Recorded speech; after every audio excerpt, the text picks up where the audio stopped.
All right, ladies and gentlemen, what it do? Hey, this is a Don't know.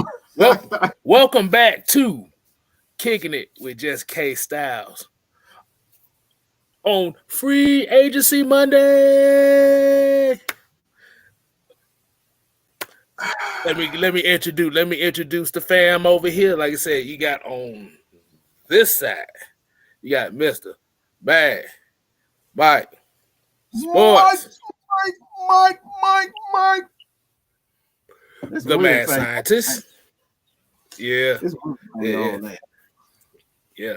And then y'all know this guy at the bottom of me right here. You got Mr. Jew Talk Sports. Calm before the storm.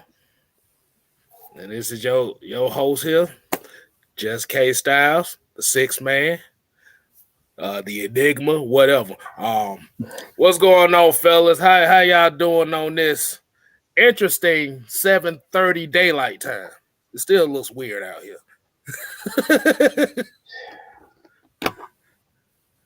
Chilling, bro. I'm not even adjusted to the time yet, yo. It seems like it's a lot earlier. I'm still trying to get used to it. Yeah, I'm not used to it, especially when you got a 1-year-old that's going around screaming at 2-3 o'clock in the morning. It's like, look, you need every dang hour, minute, second you can get. So absolutely, man. Oh man, hold on. Before we go ahead and get started, we already got a $5 super chat in the building. Oh, Miss Maggie, I am not old, okay? Yeah, if y'all didn't know, Mad Mike just had a birthday. Like I said, ain't no such thing as old. You old when you're 6 feet under. Remember that. Right. I appreciate it. I appreciate everybody. But like I said, Greg Brown came with the $5 super chat. Said, my beloved Falcons need a coupon for free agency. They might need they need some WIC vouchers for free agency right now. Man.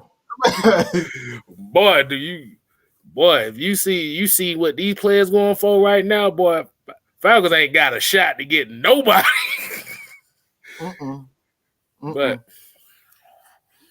But let's go ahead and get some of the shout outs in the crew right in the chat right now. Like I said, we see Mr. Ghost Peppers in the building. We got Fred Moore Jr., Andrew G, Michael Walker, Joseph Thornton, Reggie C2K.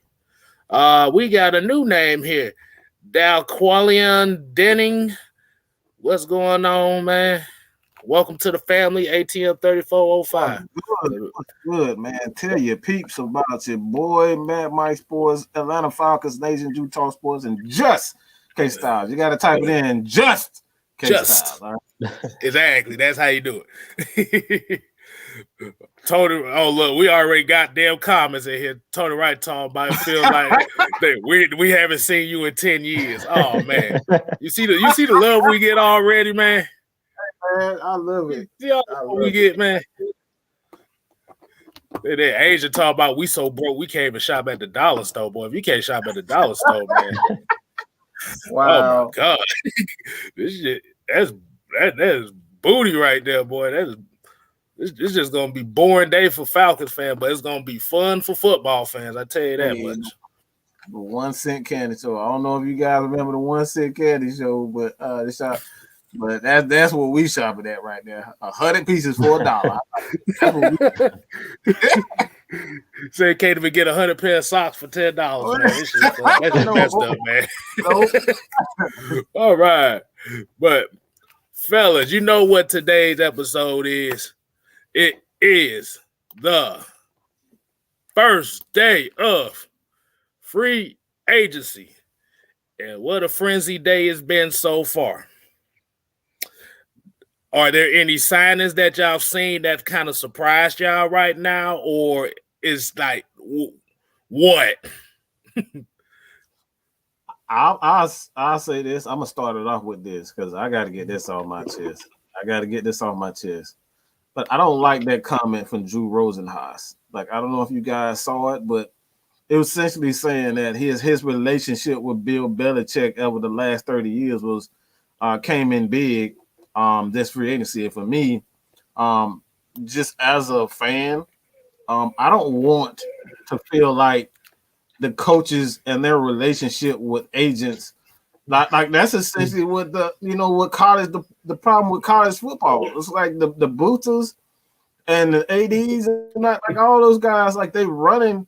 They're the calls for guys like, I mean, look, I'm just going to be real. This is the reason why we at Georgia, we get guys like Justin Fields and Easton. These guys come from across the nation just to be with the team. It's like, it's manipulation on my hands. Like, for me, it's manipulation.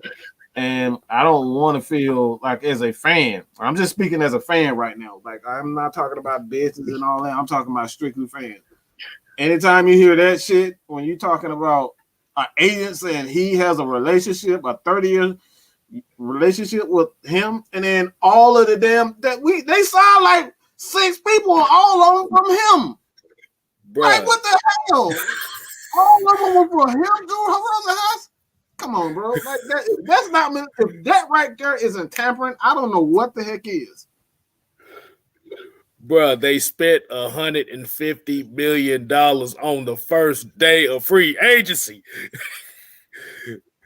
Then J-Rock put the thing up and said, before this year, they spent a total of $350 million on free agency. They spent $150 million already. Oh man, but Jew, before we get to your take on this, let's go and get a couple of these comments that's in here. ATM 3405 Ashton said, we got enough. He said, we got enough to get ramen noodles though. And we ain't even got enough of those. You just got a pack that just says noodles on there. That's about what we can afford.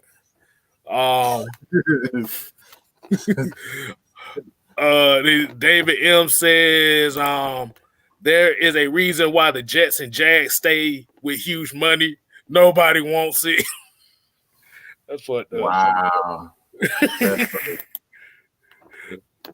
Hey man, we got another $5 super chat coming in this thing. We got Gregory Brown came with another $5. $5 super chat said free agency may be bad, but Falcons fans can look forward to the Aints being trashed for a while. Woo! Boy. Speaking of that, I wanted to get y'all take on this Taysom Hill. What do we call it, Mike? The Taysom Hill Suki Hana contract he signed. That was a Suki Hana deal. That's what that was. That was a Suki Hana deal, bro. God damn. Boy, you he get nothing. You get nothing. Oh, you getting a good deep throat. That's what you getting. God forgive me for saying that, but you getting a good deep throat for that one. They doing you all wrong. They doing you all wrong for that one. Oh my God, bro! I can't leave here cooking, but Jew, man, let the people know. All right, Jew, go ahead, man. Go ahead, boy. Before we get started on that. Hey, now y'all good. I want to kind of hit on what Mike was talking about with the Patriots. It's not so much of the deal because we already know that the Patriots is known for cheating and tampering and all of that. I believe that that's been going on. I'm not too worried about that, but it just proves that the Patriots are worried about, we always talk about egos. Bill Belichick wants another Super Bowl. Now that Brady didn't win another Super Bowl without him, the whole thing with the Patriots is we have to win one without Tom Brady, period. Now, do I believe they're going to be able to win one this season with a quarterback like Cam Newton? I don't, because high power the Chiefs and some of the teams in the AFC are. The Buffalo Bills is an up-and-coming team. The Tennessee Titans is still a pretty strong team. And the Baltimore Ravens, those teams are still strong. And you have the Cleveland Browns. That's a team that was coming on last year as well. So I really don't think that the Patriots are going to be Super Bowl contenders next year, but I believe all of these signings that we're seeing, Bill Belichick and the Patriots organization was embarrassed last year by Tom Brady winning a Super Bowl 1 year removed from being off their roster. So all of those people that's really been asking who deserves the most credit for those 6 championship trophies there in New England and Foxborough, was it more Bill Belichick or was it more Tom Brady? With Tom Brady winning, in Tampa, even though he was on a loaded roster, we know how hard it is to win a Super Bowl, especially to go to a whole new situation with COVID-19 and all of that going on. Limited practice time, limited training camp, limited no preseason. Like, I really believe that Bill Belichick was embarrassed because they didn't even make the playoffs last year. They really weren't even competitive last year. So I really think it got more to do with egos than it has to do with so much of cheating. I know tampering, like we know Drew Rosenhaus coming out and saying that was just ridiculous. But we know how the front office with the New England Patriots and we know how they get down. So I really think them signing all these players is just basically their ego. They were embarrassed last year with Tom Brady going and winning that Super Bowl. It was a reason that Tom Brady was standing on that podium with the trophy in his hand with that smirk on his face, like, yeah, I did it. Y'all said I was too old. I did it without you, Bill Belichick. I did it without doing it the Patriot way, because you always hear about the Patriot way, the Patriot way. The only way you can win is by doing it their way. Well, Tom Brady proved that he went somewhere else. He did it his way. You didn't hear nothing about the Patriot way there in Tampa. He basically went on and won without them. So really, I really feel like Bill Belichick was embarrassed by the way that Tom Brady, like basically right now, Tom Brady has the leg up on Bill Belichick right now, as far as who gets the most credit, because he's done it without him. So this is just like that Shaq and Kobe type deal. When Shaq left the Lakers and went to play with the Miami Heat, he won with D Wade. And then Kobe later on in his career was able to win 2 without Shaq. And, they was beefing before Kobe passed. They finally ended the beef that they had, him and Shaq and Kobe, the beef that they had. And I really believe that it's the same type of beef with Tom Brady and with Bill Belichick. And I don't know if you guys have been watching, but I be watching a lot of different podcasts. And it was a podcast that T.O. has, Get Your Popcorn Ready. He had Asante Samuel on his podcast. And basically, Asante Samuel was talking about how the front office of New England and how Bill Belichick and them rolled, like they weren't trying to pay him. They kind of were doing him the same way that Dallas was doing Dak, as far as not wanting to pay him, even though he was one of the top corners in the league at the time. They franchise tagged him. And he talked about he didn't enjoy his time playing for the New England Patriots. He said he hated when he was with that organization. Even though they won, he didn't like the way that they went about winning, because basically Bill Belichick did everything he could possible to not pay players. And we've seen that over the years. This is the first time we've really seen the Patriots dishing out money like they're doing right now. But that's because they're embarrassed and they're trying to find any avenue to get back to being a contender for a Super Bowl. That's the only reason they spent this money. And I'll throw it back to you guys because I don't want to take too much time. So what you saying, that they basically overcompensating for their fuck ups? Yeah. Kind of like the Jamon Brown in Carpenter situation with PD. It wasn't that bad. It wasn't that bad. Goddamn it. Hold on. I saw a comment up here earlier. Michael Walker said that I wanted to take this. Nelson Aguilar got $26 million. That dude dropped so many passes. I don't know how he gets still getting contract. But if I'm not mistaken, New England, I heard that New England signed him. I don't know if if they matched the offer, but New England actually signed Nelson Aguilar. So like I said, I think they did, but 26 million, no. I'll be damned if I get that motherfucker. I'm not paying 26 million for a dang what's his name? He's just Taylor.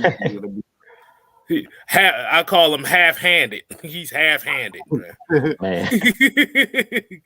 All right, let's get some more of these shout-outs going in here. Like I said, YMOF Jamal in the building. We got Ghost Peppers, Devon Stafford in the building. I saw Jarvis where he said hi. I saw Jarvis where he gave me the restaurant name. That's gonna be a road trip going to Warner Robin because I'm right around the city of Atlanta. But I go down there one of these days. Charlene Samuel, we got one right here said, I don't think free agency will be trash. I think something will develop on Tuesday and so forth. kind of gets to the next thing I wanted to talk about was far as how do y'all feel about Matt Gono getting that second round tender? For me personally, I think it's we've been saying this. They value this man is an offensive lineman. That's why we got to keep thinking about it. He is an offensive lineman, so he thinks like offensive lineman. What does a quarterback need? What's the offense need? Well, they need offensive linemen. And the fact that they put a second round tender on him, that pretty much tell you what their value for him. So if you're going to sign Gono, he's a very good piece. It's like we've seen him play left guard. I've seen him play left guard, left tackle in the preseason. I don't remember. I think Jack Matthews may have went out a play or two when he played left tackle, but that wasn't. It wasn't long enough for him to really, like value or do some film on him to see if he can be a left tackle. But he's playing right guard. He played right tackle. Like he played almost every position except for center position. Like he's this swing us. Like for me, I would not be surprised if the Falcons actually make him the left guard. Where a lot of people are saying it's like right now, like whether or not you would draft Penny Sewell if he's there at that book. Like this for me, this pretty much knocks that out. We're not getting Penny Sewell with just this deal because that's a high pick. If they don't match it, the Falcons are going to have to pay him for that tender. So that tender is going to be somewhere in the neighborhood of $5 million at the least. We're talking about at the least. So he's going to that right there is that right there is money. So I expect him to be our left guard. I think he's going to be our left guard with that deal. That's just my expectation. Go ahead, Drew. I agree with what Mike was saying. Like, I think Matt Gono, he was like one of the MVPs to me, as far as the guys that came, like that was the next man up type situation. I think he was one of the unsung heroes of our team, just for the mere fact that when we did, I don't remember who went down with injury. Was it Caleb McGarry? I don't remember. I think it was Caleb McGarry. I know the one game we played against the Chargers. It was Caleb McGarry. He shut down Bosa. He shut down Bosa. Yeah, he shut Bosa down, and Bosa is a dog. So when I seen him shut him down, and he really wasn't having any help, like we mainly running at protection. Like we were, we love Dirk Cutter loves to do 5 wide, 4 wide, 3 wide. So he didn't have nobody chipping on the way out. He was doing it by himself. He was handling his business. So I mean, to me, Matt Gono is a grown man. He's really a starter. But I love having him at that swing position because you never know who's going to go down with injury. So I love this by Arthur Smith and by Terry Fontenot. I think they're doing a pretty good job from the guys that we've retained so far. And I don't know where we're going to go heading on in this show. So I don't want to jump too far ahead of myself. But I like what Terry have done so far. As far as the players that we've brung back, out of the young guys that we brought back, I think he's doing a pretty good job. And I think they've done a good job of evaluating the talent that's on this team. Like for the guys that they let walk, like the Keanu Neals and the KZs, I think that they've done a good job basing off of injury. Because we, for whatever reason, we like re-signing guys that have injury problems. And it seems like those days are over with the Falcons. Like if you have a huge injury, the chances of you getting a contract, especially if you get injured in a contract year, it doesn't look like this front office playing that. Like they want you to go out, show, and prove. And I kind of like that. Like, to me, we've been too nice in free agency with signing guys, and it looks like those days are over. So, like, when I seen them not bring back a Keanu Neal and a KZ, I'm like, well, so much for like a Todd Gurley. It's no way he's coming back because I feel like the players that they let go already just prove that we're not signing any guys that have injuries in their history. If you have a lot of injuries in your past, Terry Fontenot, and they're not playing that. And I think it's mainly because we don't have a lot of money. So we can't take risks. Right now, we have to get the sure thing, or at least get those players that are solid starters. We can't play around because our cap is so tight. We can't hit and miss. We got to hit on like in the draft, we got to hit on these picks. The same thing, and that's why I'm thinking with the Matt Gono signing or him getting that tender, he's proven last season, and anytime he's gotten this opportunity, he's balled out. So they had no choice but to keep him around because he's proven that he's a guy that could possibly be a starter or a gem. Also with Arthur Smith, like Mike talked about, he's a former offensive lineman.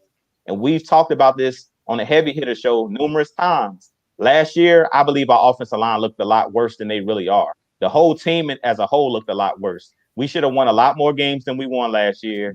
And we should have ran the ball a lot more. Like when you got guys pass protecting the whole time, your offense is going to look like trash. When you're dropping back 50 times a game, I don't care if you got all pros. Eventually, you're made to go forward, to be physical. You can't be physical backpedaling. And pretty much all season, we had those guys trying to pass protect. So I love the move by bringing back Matt Gono because he's a guy that's aggressive. Before I get to where I want to get to, let's go ahead. Like I said, make sure y'all thumbs up and share this video while we at it here. Like I said, let your friends, let your family, let your enemies know we doing this thing every Monday. Bring them Saints fans up in here. Look, y'all all welcome. It's all good. Exactly. I don't give a damn. We got Bit Low Country Sports in the building. Let's see, he cutting it up with the folks in the chat. What's going on, Bo? Let's see. Atlanta Nation, he just joined us. We got Fred Moe Jr. in this thing. But I'm gonna get back to what he said right here. Matt Gono was my MVP for this season. I don't give a damn what nobody else say. Because, like you said, when you put him in there, hey, wasn't nobody getting past him. Well, wasn't nobody really getting past him like that. Now, James Carpenter punk ass, on the other hand, everybody was blowing through him. I was gonna make a joke on that, but I'm gonna leave that alone. I already know what you But we got another $5 super chat here for Mr. Gregory Brown. You know, he's coming in here. He's doing the thing. We appreciate it. We definitely appreciate it, man. Everything you guys donate to the channel, man, goes into making this channel one of the best. We're talking about the best news site for you guys. Like, this is all for you guys. So we're working for y'all, man. So we appreciate it. Exactly. No, we don't pocket this shit just for shits and giggles. We put this right back into the business so we can make it even bigger for y'all. So we will have us Atlanta Falcons fans, so we can have a place where we can be talked about. Because, like Kevin, we were just talking about this this weekend, how we saw how many damn, like, every clip that ESPN showed, ESPN and NFL Network, every clip was negative. Every clip that we saw was negative, bro. It was like every team, they showed every free agent in the hold on, let me excuse my words here. Every NFL free agent in this free agency class with a highlight tape against the Falcons. I found that offensive. Yeah, yeah, that really pissed me off. So they already don't like us, and that's why I say, man, like, everything you guys donate and help us with, man, this is truly here for you guys. Like, we got after shows where we talk about you guys coming on and being heard. Like, that's what we're trying to get, convey. So exactly. All right, so we got those two out the way, but like I said, we're gonna get to the real reason why these folks have come to watch us today, and that is, what were your surprises so far in day one? Like, was there any contracts that you was like, wow, I didn't expect that? Or were there some contracts you were like, well, why they do that? Where they do that at type stuff. And like I said, this goes for the chat as well. Like I said, y'all can chime in on this too. See what kind of, to give us y'all thoughts as far as what surprises did we see. Oh yeah, I forgot to finish the guy super chat up. Man, my Jeffrey Brown, he was talking about staying in Dallas. He's moving back to Atlanta. how a Dallas fan gonna argue with a Falcon fan saying DQ gonna give him a top 5 defense. Let him find out on his own. Let him find out on his own. We ain't gonna want. You tell him to watch AFN. Watch all the AFN material. We got all the Dan Quinn shit we talk about. Film breakdowns and all. We got them all. Hey, look, just Jeff, just tell him there's a reason why we call him Gilbert. That like I said, and since I'm gonna say that, like I said, hey Jeff, next time that Cowboy fan tell you that, just show him a picture of this. Just show him a picture of that. Just show him that. That's all they need to know. That's for sure. That fake tough guy. That's what he is. Exactly. But like I said, appreciate it, homie. But yeah, like I said, I know the main surprise everybody probably had as far as this free agency so far is the Taysom Hill $140 million contract. And I use air quotations in this because all his years are avoidable. So basically means is you fuck up one time, we can cut your contract. You can be a free agent whenever you want.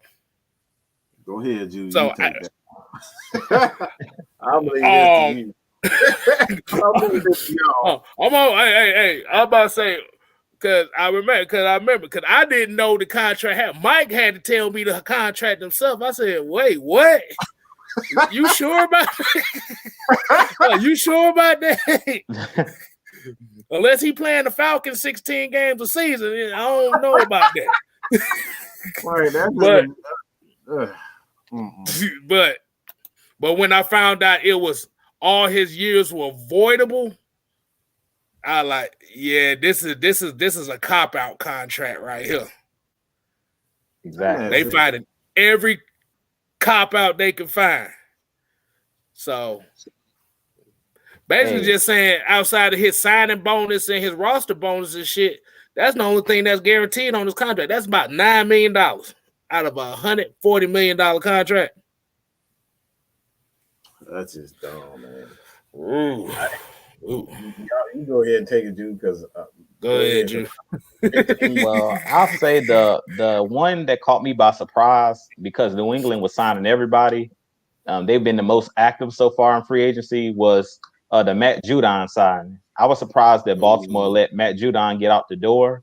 Now I don't know on the Baltimore Ravens end like how much money they have or how much cap space they have. I'm assuming they have none because I'm like, who is their other pass rusher? I thought Matt Judon was like their main guy. Go ahead, Mike. Well, I don't think it's a matter of them not having the money. We talked about this earlier, and they have yet to sign Lamar Jackson to a long-term deal. So in their eyes, I don't think it's smart. As we know, if you don't take care of your quarterback first, then contracts with other players are just like, what's the point? So I think they want to get Lamar deals done first before they commit to anybody.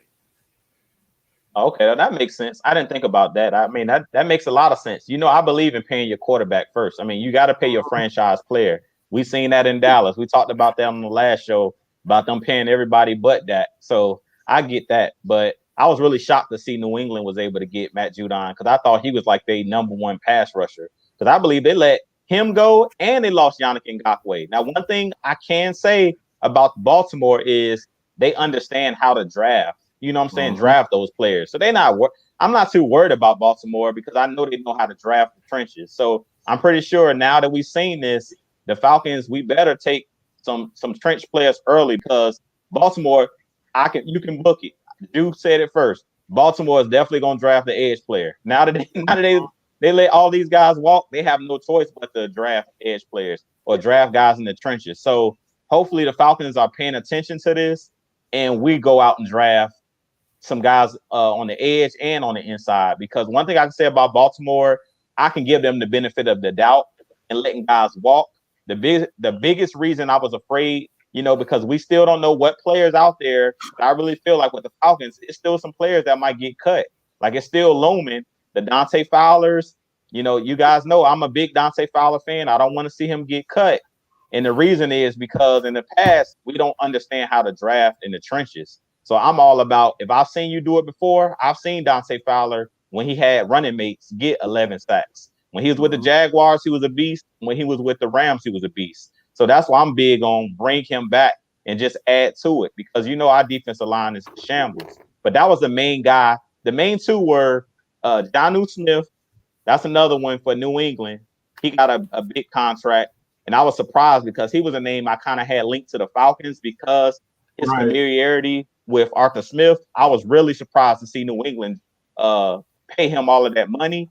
But one thing that I noticed is New England, when it comes to tight ends, they understand how to bring in good tight ends. So with them giving Jonnu Smith that money, I'm like, yeah, Jonnu Smith is like that, because New England don't just pay bums, especially not for tight ends. They've had some of the best tight ends, Aaron Hernandez, Gronk. We know the list of guys that they've had in Foxborough. So those were the two biggest ones that I've seen that I was really shocked by, is the Jonnu Smith signing, because I thought he was going to be a player that was going to be one of those mid-tier type signings, but he actually got the bag from New England. And then I was really surprised with Matt Judon, just for the mere fact that, to me, he's Baltimore's best pass rusher. So now they have covered as bare for the Ravens. So those were the two that kind of caught me by surprise today. Okay. Right before I get the mic, like I said, it's just breaking news. Like you said, Corey Davis just signed with the Jets. So the Titans just lost two of their top three receivers in this free agency class. So now it's the Derrick Henry, AJ Brown show. I guess they drafted a wide receiver too. A wide receiver. Right. Yeah, Devon, like I said, Patriots side, Nelson Aguilar's half-handed ass for $26 million.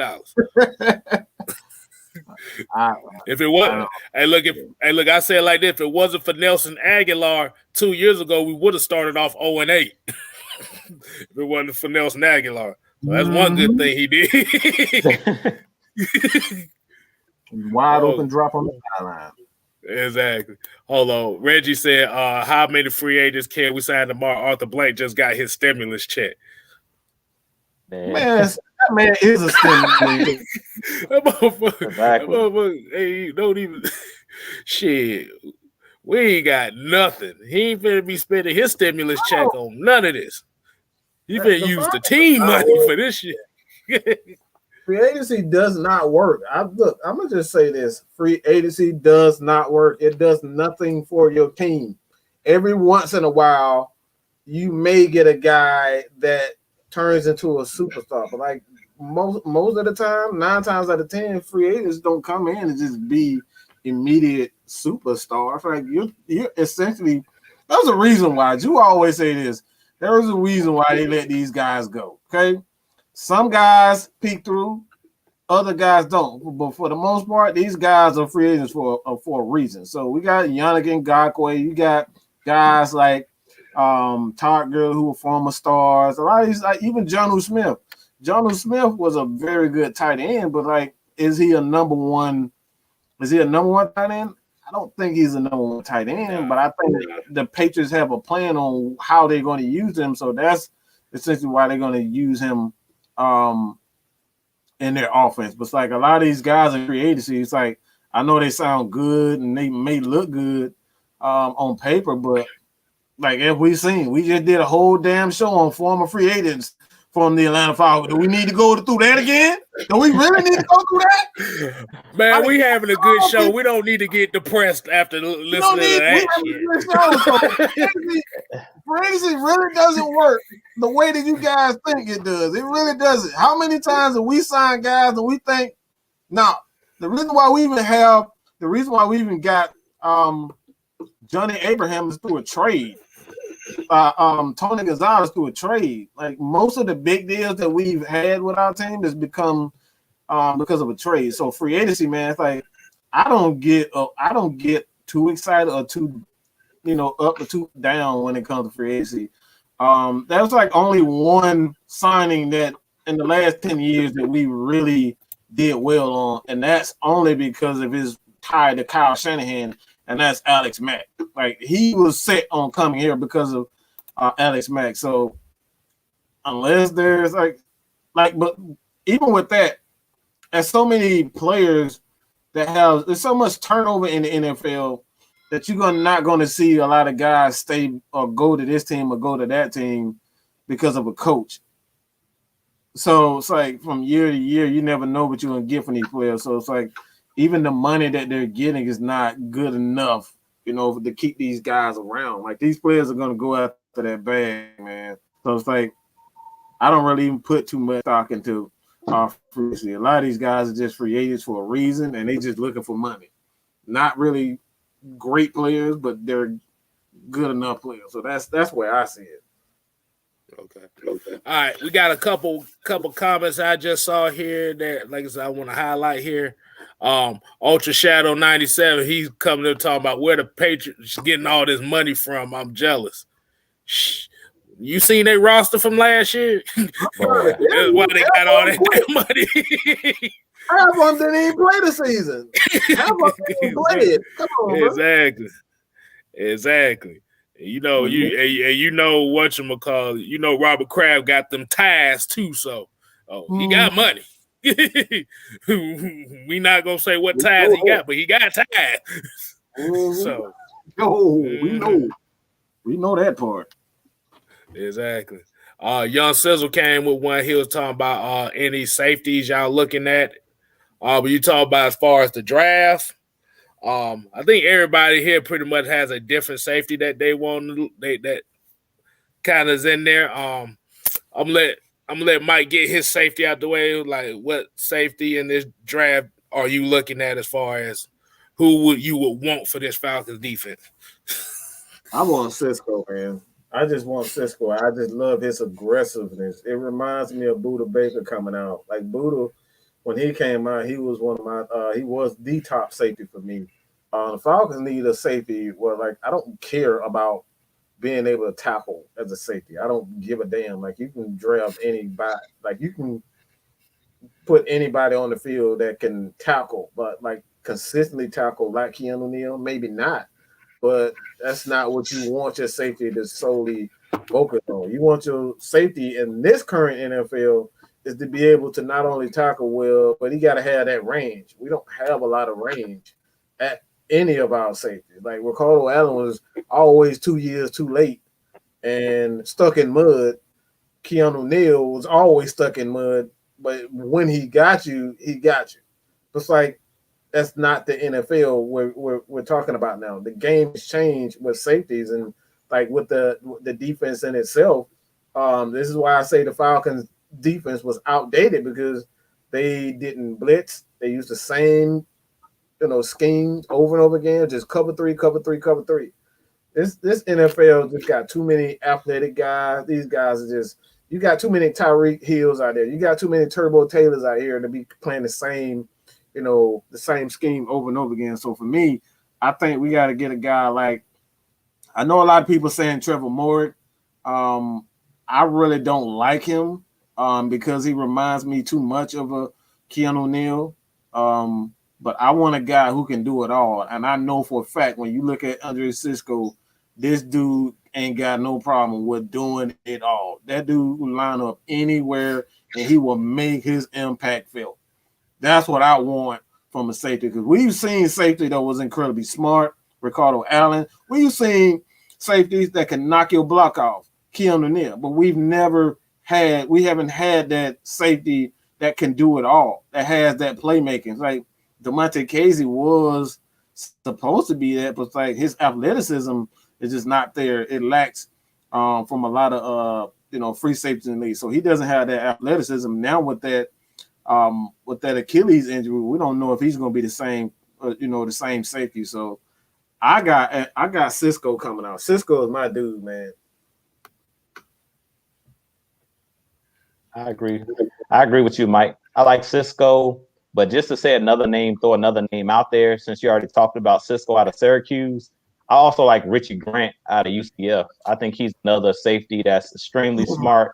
Yeah, Like he reminds me a lot of Devontae Casey when I watch him, just with more range because he wears the same number 27. He's not the biggest guy, and that's the only knock because I kind of like my safeties to have a little bit of size on them because they're the guys that kind of fill the hole and they can kind of lay the wood when somebody comes across the middle. I don't care about my corners. Like, you know how Dan Quinn loved corners to be super tall and long? I don't care about my corners being long and stuff like that. As long as you can cover, I really don't care about size when it comes to cornerbacks. Because I've seen guys like Brent Grimes, who was tiny, but dudes he had athleticism. He wasn't a big guy. He was tiny. Like Brent Grimes was a small corner, but he was a beast. Another guy we talked about a couple weeks ago, Rondé Barber for the Tampa Bay Buccaneers.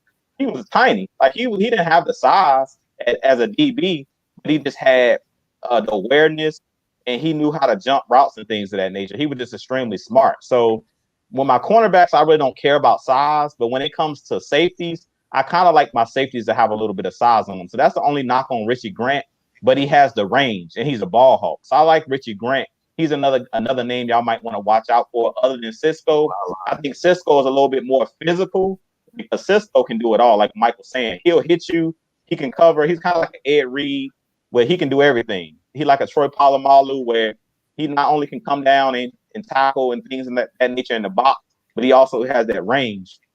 But if you want a guy that's going to be like a Earl Thomas that can cover, Richie Grant would be the guy that I would tell you guys to look out for as a safety. That's my safety I would go with. If Cisco is not on the board at the time, or maybe we wait a little bit later in the draft, I think Richie Grant might be drafted after Cisco.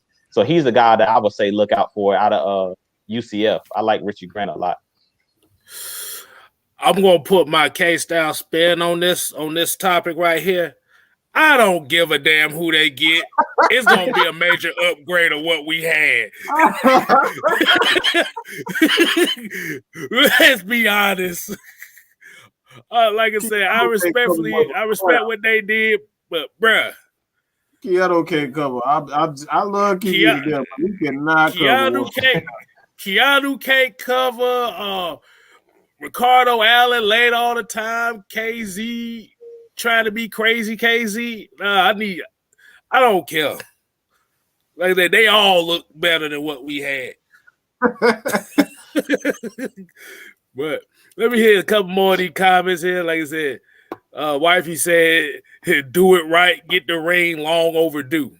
Damn right. We gotta get this right. We gotta get this right. You can't mess this up. Fred Moore said, "At least we got a punter." Oh. That is disheartening for some fans. That's disheartening. What'd you say, Mike? We're better than what people. It's like everybody talking about giving up. Like y'all giving up on the team that was actually good. Like the Falcons have always growing up as a Falcons fan. Like you talking about depression. We lived in depression, okay? And now we got a taste of a good team is. Come on, bro. Yeah. Like, y'all ain't lived until you lived in the 80s, 90s watching those guys. Like even in the early 2000s, like, bro, this team was bad for a long time. We good. We are a lot better than what it is. So don't give up, man. This team is right around the corner. They understand what they need. We going back to that run the ball. We being more physical. Honestly, that's what we did. We got too happy with all the highlights and the Julio Jones having 300 yards, in the game. We just got too prissy. And we going back to what we've always been. Even in the 2012, 2010, 2012, that team, we scored a lot of points, but we were physical. That was a physical defense. That was a physical offense. They would run the ball down your throat. So we just got to get back to what we were, man. It's like ain't no you. Like seriously, we are a much better team and organization. First and foremost, we are a much better organization than what they were under the Smiths. That sounds about right there. Let's get them more of these comments right here. Then we're gonna continue where we left off at. We got Millie Mills. He said, "What about the Browns signing another safety?" John Johnson's a dog. That one caught me off guard right there. I ain't even gonna lie to you on that one. I didn't see that happen. I can say the same. Reggie said Robert Kraft is dipping into his massage parlor stash. Hey, I'm leaving that one alone. Y'all can have that. I'm gonna let them go ahead and kick that one. Ultra Shot 97 says it's a lot of non-believers in this fan base. I mean, what's the point of being a fan if you can always talk about, like, seriously, man? Let's just wait and see. Like, honestly, man, that's boring to a lot of people. But like, let's give them a chance. You don't know what they are. Like I said, I said this the other day. The Falcons were projected to be 5-11 in 2016. What happened, guys? What happened? 11-5 happened. 11-5. Swap it. What's the damn Super Bowl? We went to a damn Super Bowl. So like what? Let it play out. Just let them give them a chance to get things right. We got a quarterback. We have arguably the greatest wide receiver of all time. We're good. And he probably is the best number 2 receiver in the damn league, Calvin Ridley. We're good, people. Grady Jarrett is, in my opinion, the second best defensive tackle in the damn league. We got pieces, so there's no need to be, oh God, we don't have, no, we got players. We definitely have players. All right, we got another free agent signing here. Ronald Darby signed with the Broncos. Who? Ron Darby? They can have Ronald Darby, dog. They can have him, dog. Hey, I didn't say I wanted him. I just had to add Nah, I'm not mad at you, Kstylz. I had read an article when they were talking about the Falcons might try to get him, and I was like, oh, Lord, please, no. Man, they got an article the Falcons trying to get every damn body. Yeah, man. I was like, please, no. They can have that man, dog. Mike Lennon, Ryan Fitzpatrick, Trubisky. They trying to give us every damn quarterback except for the one we got. Jacoby Brissett. They put Janu Smith in there. I heard a Nelson Aguilar one. I was like, oh no, y'all tripping. Let's see. So speaking of that,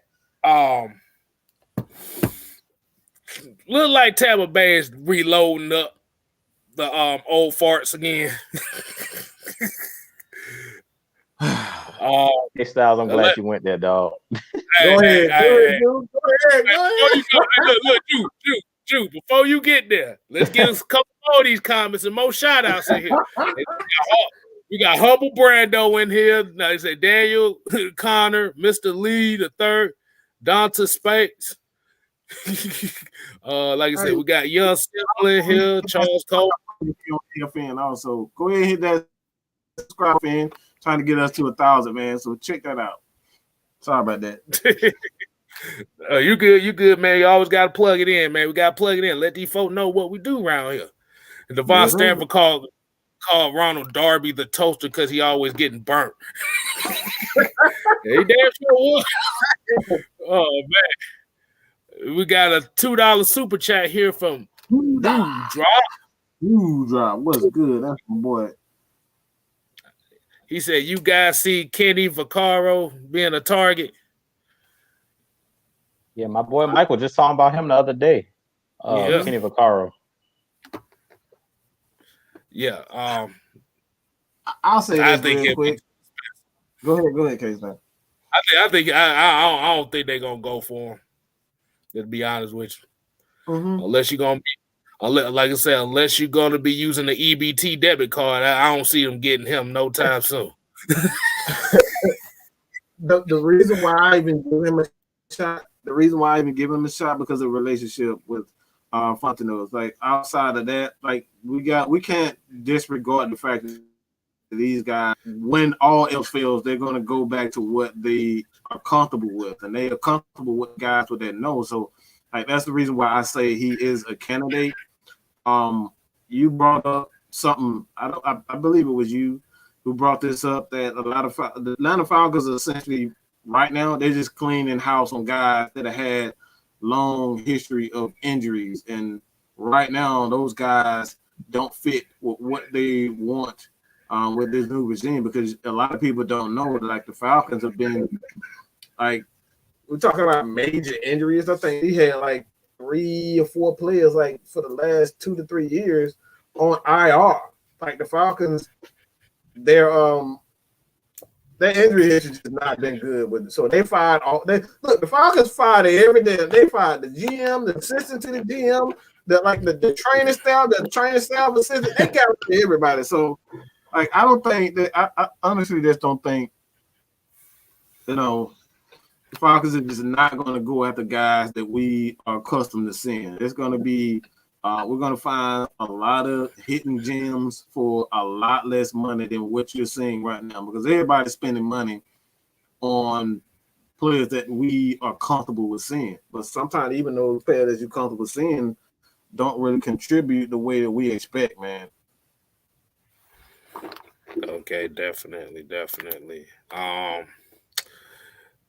Yeah, I see people talking about Drew Brees being gone. I was about sick and tired of looking at that news yesterday, boy. It was like the whole day I'm just waiting for other news. We didn't even talk about Aaron Jones. Soon Aaron Jones got signed. And then you got Kyle Juszczyk. He signed with the 49ers. Leonard Floyd just signed with the Rams. All yesterday with Drew Brees. Oh Lord, I was like, boy, they showed his highlights like it was a damn funeral about to happen over there. Right. Like, golly, the man is retiring. Exactly. And I think he about to be with the NBC crew, NBC football crew or something like that. I know they have been working on that for like the last couple of years. All right, so we like I said, this is the part of the show. Like I said, we're gonna let the chat ask as many questions as they can, and you gonna get our input on those questions. Hey, we 172 strong in this thing, 172 plus strong on this thing. So we appreciate everybody tuning in with us, because I know you're ready for the Falcons to do something, anything. Might look like he contemplating over there what the hell he about to say. Unless he froze up. I thought he was froze. I think so. But we're gonna wait on him. Colin asked, do you feel like a team sweep is coming after next season if we go 7-9, including Matt and Julio? I think that may be the reason Terry doesn't want to restructure the vets. Yeah. I say the reason why they don't really want to restructure those vets is because if you do, you just pushing the problem back. Right. So you like I said, if you got the problem as far as the dead cap right now, just take it to the chin. And like I said, don't push it all on the future, because especially this is if you try to build this team for the future. Like you said, anything can happen. Mm-hmm. Yeah, I mean, I feel like with the whole Matt and Julio, this could be their last hoorah. It just depends on who we draft. Like, we go with a young quarterback, then Matt could. It comes down him and Julio. If it comes down to, like, we draft Trey Lance or one of these, top quarterbacks, but you never know. Like, I really think that they may end up giving them to the end of their contract. I'm talking. I think Julio and Matt got like 2 years left on their deal, if I'm not mistaken. So they might just let them play out their contract, depending on. Really, what I think it depends on is if they're the problem. Like, if Julio Jones has another season where he's like injury prone, like he was this past season, where he's like out a lot of games because of hamstring injuries, or if he has another serious injury, knock on wood, then that could be a reason why I could see them move on. Or if, like, Matt Ryan has a subpar season for some reason, like he throws a bunch of interceptions, which I don't see happening, or he just he shows some serious decline. Like, all of a sudden, he can't throw the ball down the field, kind of like Drew Brees, where we see, like, his arm shot. That's the only reason, the only way I could really see them moving on from a Matt Ryan and a Julio. But really, I think we need to start embracing, like, Julio Jones and Matt Ryan might be here for the remainder of their contract. Like, we might as well just go ahead and swallow it, like swallow our pride. Even if we draft the quarterback, If Matt Ryan's still playing at a high level, I don't see them moving on from Matt Ryan. Because what a lot of people are not thinking or, thinking about or contemplating is what if we go and have a deep playoff push, like kind of just like how Green Bay did. They took a number one quarterback last year in Love and he sat behind Aaron Rodgers. But say we do the same thing this year. We go deep into the playoffs. We don't win the Super Bowl, but we go deep into the playoffs. Do you think that Terry Fontenot and Arthur Smith are going to move off of Matt Ryan after one season with this new regime? I can't see them moving on from him if they have a good season this year. Him or Julio. If they still playing at a high level, why would you move off of that? We see how long New Orleans didn't want to move off Drew Brees. Drew Brees was half of what Matt Ryan is at this point in his career. And like you said, they act like it was a funeral. They still didn't want this man to retire. They begging this man to stay. And this man like, look, I done everything I can do, dog. My arm is shot. I done broke ribs. I done almost died out there on the field. They still like, come back one more year, one more last hoorah. They're like, this man done. This man trying to play with his kids. Hey, man. Dude, the crap about 17 damn ribs. I'm going to say it like this. My thing is that nobody thinks about what if this quarterback fails. Now, this is what I'm talking about. You're already in a position where you're strapped for cash anyway. Just because you're sitting at 4 doesn't mean it's a good idea to stay at 4, because financially you still don't understand, people, that you still have to pay the rookies. They're not free. This is not goddamn giveaway. This is not a damn what you call it, damn flea market where they get out, they're giving everybody free clothes and stuff. It's not like that. You don't get free clothes. Goodwill. This ain't Goodwill where you getting out free clothes, free hat, free shoes. This is not free. Drafting players are not free. You gotta pay these guys. And these guys are coming to the league making 15, 20 million just in the first round itself. We don't have the money. And then when you draft these guys, you're paying these guys for the future. So guess what? Their money ties into the next year and the next year and the next year.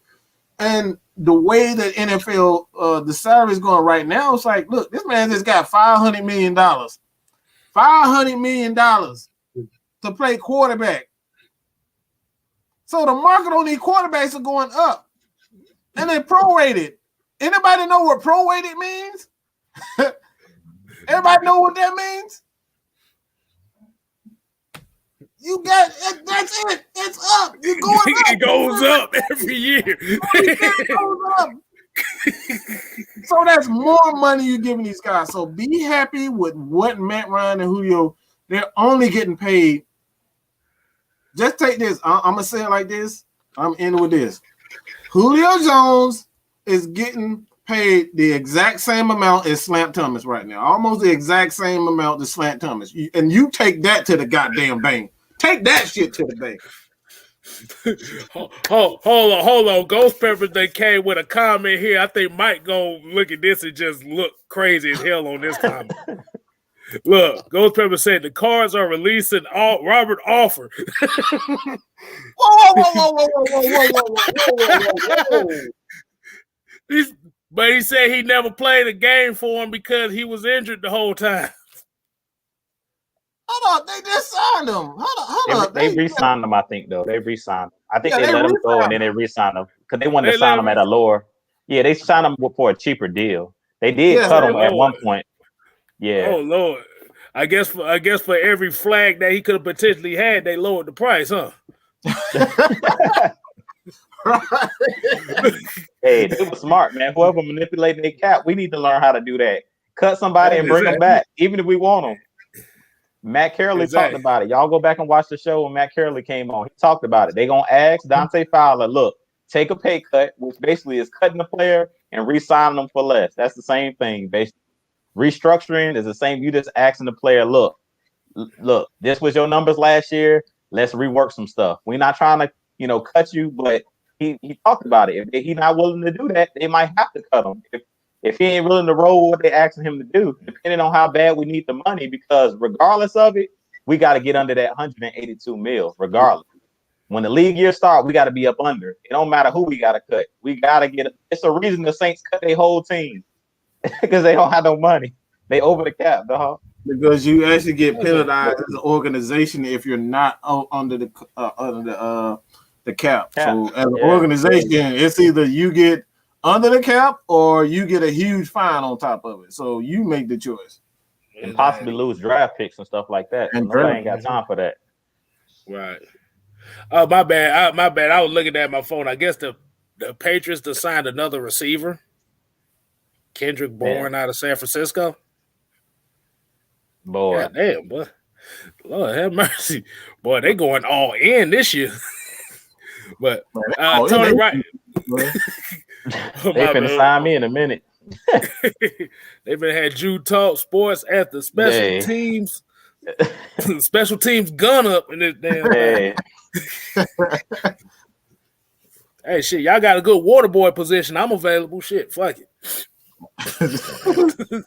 Hey, you know how much the water boys get paid? They get paid almost $70,000 a year. Hey, I want the position too. Shit, hell yeah. I go live on the sidelines. Hold on, we got another $2 super chat here. We got new drop. He said the Falcoholic seems to forget that fact. Well, Falcoholic is cool, man. But like I said, well, we just do things differently. We're with the fans, man, and we want to give the fans exactly what you guys need. And like I don't know what their philosophy is, but what we do here, we listen to you guys, and you guys first and foremost. Like you guys make AFN, Jude Talk Sports, Just Kstylz, Miss Maggie T, like you guys make everything go. So what we do here, God bless Falcoholic and everybody else blogging dirty, but what we do here, we represent y'all. We're trying to give y'all everything that you guys need. All right, we got a couple questions here from Tony Wright. I'm gonna let you get this first question. This is a question for him, basically asking, we need a backup quarterback. Who do you think we'll sign in free agency? And then he got another question for Mike. Okay, so question by Tony. Y'all correct me if I'm wrong. Is Marcus Mariota a free agent still? I think so. Yeah. Okay. He's a guy that I would like. I hear a lot of people saying Mitchell Trubisky. I'm more on the Marcus Mariota train. He's the guy that I would go with because he's been a starter. He has experience. Here in Atlanta, for whatever reason, we want a quarterback that can run. So Atlanta Falcons Nation, this guy can actually run. Go watch his clips. If you never seen Marcus Mariota play, when he was in Tennessee last year, I believe he was with the Las Vegas Raiders as their backup. He played with the Oregon Ducks at Oregon University years ago. He's a guy that can run and throw. So I wouldn't mind having a guy like Marcus Mariota. Basically, he's no threat to be the starter. He knows his place at this point. Basically, now pretty much a career backup. But I like Marcus Mariota because if Matt Ryan goes down for any reason, which I talked about in my last video, you guys go to my channel, Jude Talk Sports, to get a quick plug in there. We almost at 1,000. We like 55 subscribers away from 1,000. So get your boy to 1,000. But with that being said, my last video, I talked about Trey Lance, us being at Terry Fontenot and Arthur Smith going to Pro Day. And I talked about it. If Matt Ryan goes down, which, knock on wood, he's been the Iron Man since he's been with the Atlanta Falcons. But if he happens to go down, this is the reason why we had Matt Schaub for all of those years, is we want a capable backup. So this is not somebody to take Matt Ryan's job and create a quarterback controversy. But I think Marcus Mariota, to answer his question, would be the guy I would go with. That's a free agent out there. Because I've talked about it numerous times, Arthur Smith likes mobile quarterbacks. Yeah, he can deal with Matt Ryan. Why can't he deal with a player like a Matt Ryan? Because Matt Ryan is mobile. Believe it or not, a lot of our Falcons fans don't believe that Matt Ryan is mobile. I got a video coming on that. I'm highlighting his mobility. So stay tuned for that video. Yeah, he's mobile. He's not a guy that's going to run a 4.2 or 4.3 or 4.4 40 in Matt Ryan. But Matt Ryan can run, believe it or not. If he needs to get a first down, we've seen Matt Ryan run for first downs. We've seen Matt Ryan run for touchdowns. So I believe that Marcus Mariota, to answer his question, would be the guy I would go with if I were the GM, because he has the experience. He's a player that you can count on if Matt Ryan happened to go down and say we were in the playoffs or something like that. Marcus Mariota could be a guy that could be a game manager, won't make a lot of mistakes. He can run the ball, use his legs. And we know that he likes dual direct quarterbacks because he was just with Ryan Tannehill, who's a little bit more athletic than a Matt Ryan, but he's not as athletic as a Marcus Mariota. So Marcus Mariota is that nice in between. He might not have the arm of a Tannehill. I think Tannehill may be a little bit a better passer, a more accurate passer, but Mariota is a solid guy that I would go with if we wanted a backup quarterback that could come in, won't cost us a lot of money. And I think he's a guy who could come in if Matt Ryan, something happens. Like the one year when he went down for a game or two, when Matt Schaub came in against Seattle a couple years ago, that's something that Marcus Mariota could do. He did it last year as well with Las Vegas. I don't know if you guys remember, but he actually played a couple snaps or maybe even a whole game when Derek Carr, I think, went out with like a concussion or something like that. He played really well. So Marcus Mariota would be the guy I would go with. I like his game. I think that he would fit in this team with the RPOs and the quarterback keepers. He can do that type of thing. And he's a guy that's accurate, can throw the ball down the field and use the weapons that we have. Okay. Nice. But and I was about to say, before I get to Mike's question, here's a little tidbit that I actually came and thought of, and Mike, we talked about it too. I wouldn't be surprised if the Falcons had pulled a trade off with Denver and got Drew Lock out of that deal and swap picks. I wouldn't be surprised. I like Drew Lock. I like Drew Lock a lot. I wouldn't be surprised because you still get a young quarterback and you still get that top 10 pick at the same time. A young quarterback that has NFL experience, because that's what they're going to be looking for. Yeah, but I looked at the free agents list. I don't think Mariota is a free agent this year. I think they say he's going to be a free agent next year. But this free agency class of quarterbacks is all ass. Let me just say that. It's all ass. I'm glad you said that, Kstylz. I know you were already thinking. Go ahead, dude. Go ahead. No, I didn't mean to cut you off. I'm just saying, I didn't think Mariota was on the list. I wasn't too sure if he was still under contract with the Raiders. But right.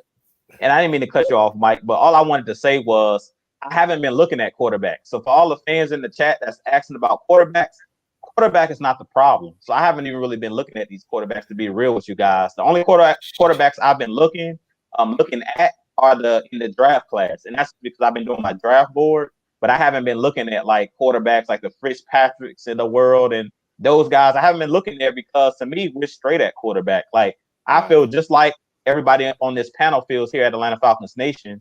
Well, the guy I say I would go with in the later rounds is a Kellen Mond. I don't really think that we need a Trey Lance. The only reason I made the video about Trey Lance is because we were at the pro day. So I said, we always say if was a fifth, we all be drunk. So these are just the ifs because we don't know. Look, we're not professional. We don't know. We might take a quarterback at number 4. We don't know what they thinking. As Kstylz always say, we don't say it for him, Kstylz. We don't damn know. He said every show. We don't know. We just telling y'all what we think. We don't know. They might want a quarterback. Right. They might want their quarterback of the future, and we can't be mad at them. If they decide to go there, at the end of the day, we Falcons fans. I know we all might believe that we're Matt Ryan fanboys, but at the end of the day, we're Atlanta Falcons fans. I was Atlanta Falcons fan long before Matt Ryan came on the scene. We just keep it real with you guys. So that's all I wanted to say, Mike, was I haven't even been looking at the free agent list. That's why I asked you guys, remind me, is Marcus Mariota even on the list? Because I don't even know who's on the free agent list at quarterback. Oh, I got the list right here. Y'all want to hear the list right quick? Go ahead. Okay, we got Alex Smith, Jacoby Brissett, Mitchell Trubisky, Ryan Fitzpatrick, Tyrod Taylor. That's your top 5 right now. Yeah, see, that's why I said you better off just going in the draft. Just take one of these young kids, man. You only got look, Kstylz. I ain't gonna need to waste your time with reading the rest of that list, bro. Just go ahead and draft one of these young guys and keep moving. You want the next 5? AJ McCarron, Andy Dalton, Colt McCoy, Robert Griffin III, Matt Barkley. Who? Damn, he's still alive? Hey, we might as well bring Shaw back. Let's bring Shaw back out of retirement, dog. I haven't heard Matt Barkley in forever. I didn't even know what the hell happened to him. Oh, it gets funnier too. We got Joe Flacco, Josh McCown, Mike Glennon, Geno Smith, Blaine Gabbert, Brian Hoyer. Go ahead and bring Shabby back. Bring Shabby back. Blake Bortles. All right, I'm done. I can't read. I'm starting to get a brain fart over here reading that shit. But hey, Mike, hit this question up by Tony Wright. He said at the D tackle position, it's possible that the Falcons scouts have found a gem on the collegiate level that is big with the same height and body as Rashid Hageman. Well, I actually want to do a film breakdown of Rashid Hageman of 2016-17 to kind of give you guys an idea of why Grady Jarrett was able to get 3 sacks in the Super Bowl as long as well as how Vic Beasley got 15 and a half sacks. And it had to do a lot with Rashid Hageman. Rashid Hageman was that guy. Every team needs a guy that you can just plug in the trench and do all the dirty work. That's something that Dan Quinn, he's done a terrible job of putting players that does the dirty work. You know, when you look at that Mike Smith era, like of linebackers, we had Spoon, who was the flash, but you had Mike Peterson that was there, like he was the glue to that linebacker corps. So when you look at the defensive line, a lot of people say we had Freeney, we had Vic, a veteran pass rusher. We had a veteran. We had a young stud in Vic Beasley at the time. But we also had a guy that was just eating up double teams. It's like Rashid Hageman. I think that was the worst decision that this defense has ever made, getting rid of him, because he did all the dirty work for Dan Quinn. And when he left, they actually played a lot worse. And then they tried to bring him back. And for whatever reason, they never gave him a second chance. So I honestly think Rashid Hageman, if we get a guy like Rashid Hageman, but I'm thinking maybe I thought maybe Marlon Davis can fit that mold. I think he can if he bulks up a little bit more. If you want to play him inside, he will have to bulk up a little bit more. But if you want to play him outside where he can create space with his athleticism and then his size, and you bring in another guy that's equal to Grady Jarrett, like that right there, that's a pretty good offense. That's a pretty good defensive line. We're just talking about on physicality. Falcons haven't been physical on defense in a while, like quite a while. We got a small linebacker, and I like Dion, but if I was forced to make a decision, Foye or Dion, I'm keeping Foye because of that physicality. That's just my thing. We gotta get off this soft ass football. Like we gotta stop the soft football. It's not doing us any favors. This is the reason why we are where we are, because we couldn't punch the the Eagles. We couldn't punch them in the mouth. They were punching us in the dang mouth. We couldn't run the ball. It was a year after the Super Bowl. We couldn't punch the ball into the end. We couldn't punch the ball in the end zone. We couldn't run the ball. That's the real reason why it wasn't because of the defense. We just couldn't punch anybody in the mouth. That offensive line in the running game did nothing. We were soft. So that's the real reason why we losing, because we just damn soft. All right, man. We got a $2 super chat that we got to hit up on. This is Jaron Wade. He got the $2. super chat. He said safeties is our number one need right now. Do y'all agree with that?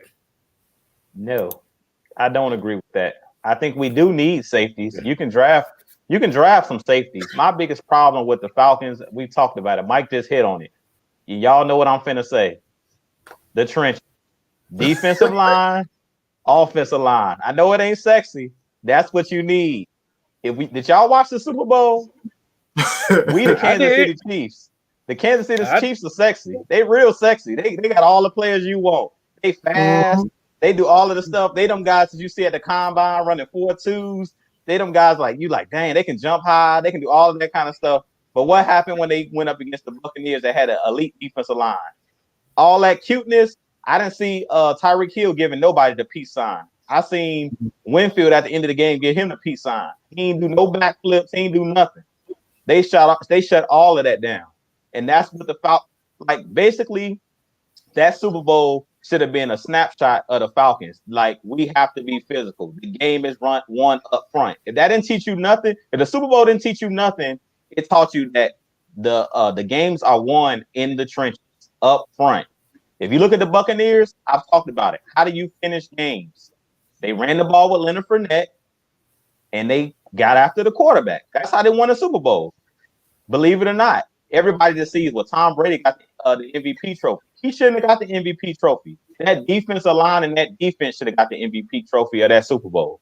They won that Super Bowl for them. On the offensive side, Leonard Fournette was the guy that set the tone. Leonard Fournette should have been the guy on the offensive side that was the MVP of that game.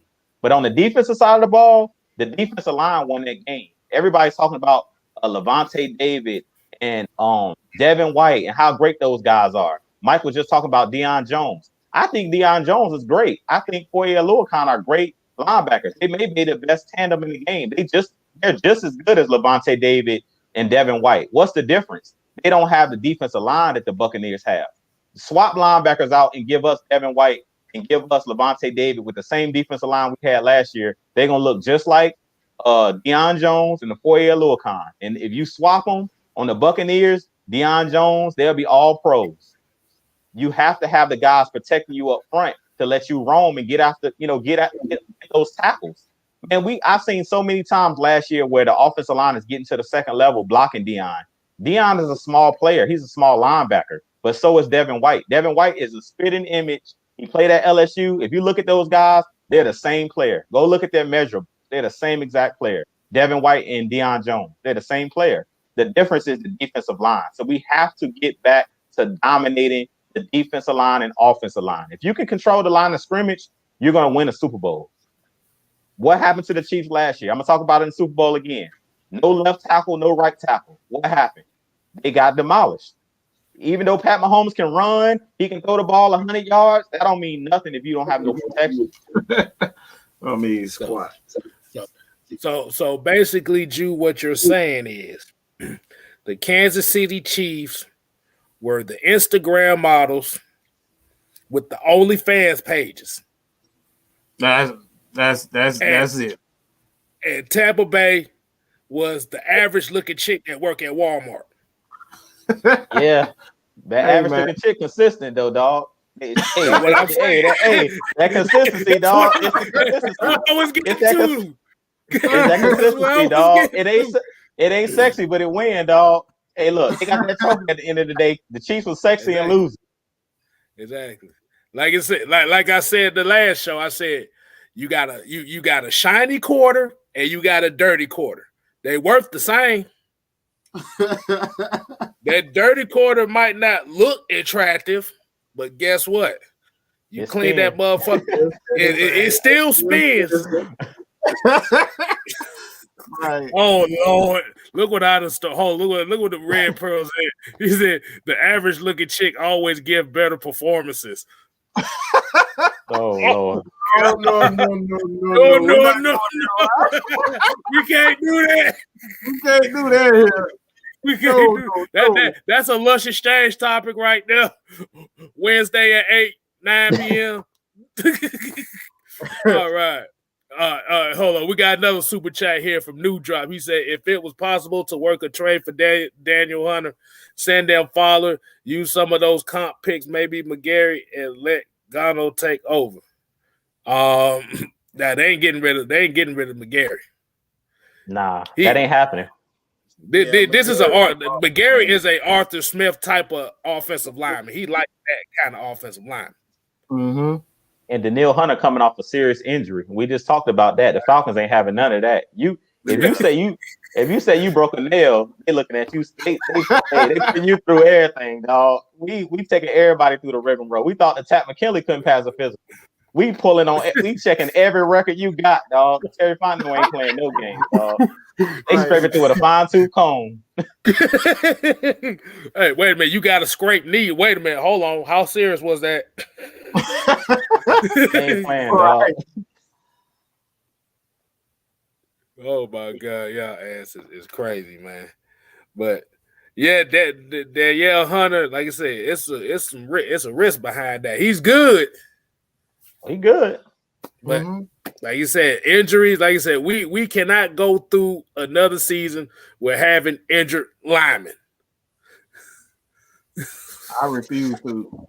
I'm not paying top dollar. That's the problem. Not top dollar. Top dollar. Right. If you're gonna come play for a veteran minimum, okay, come on.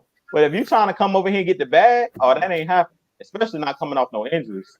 We just got rid of Tat McKinley. We don't want nobody with no injuries, dog. Oh Lord. What the hell? I'd have definitely started something here. Yeah, you don't always start it. Kstylz always start something. He said BBW's cook better. The Bucks are the BBW. Hey man, I ain't going there. I don't believe that. Y'all asses is crazy. I ain't messing with y'all. I ain't not going out. Y'all not to have these women protesting. Atlanta. Exactly. Look, we got breaking news, y'all. They talking about Bud Dupree signed with the Titans. Yeah.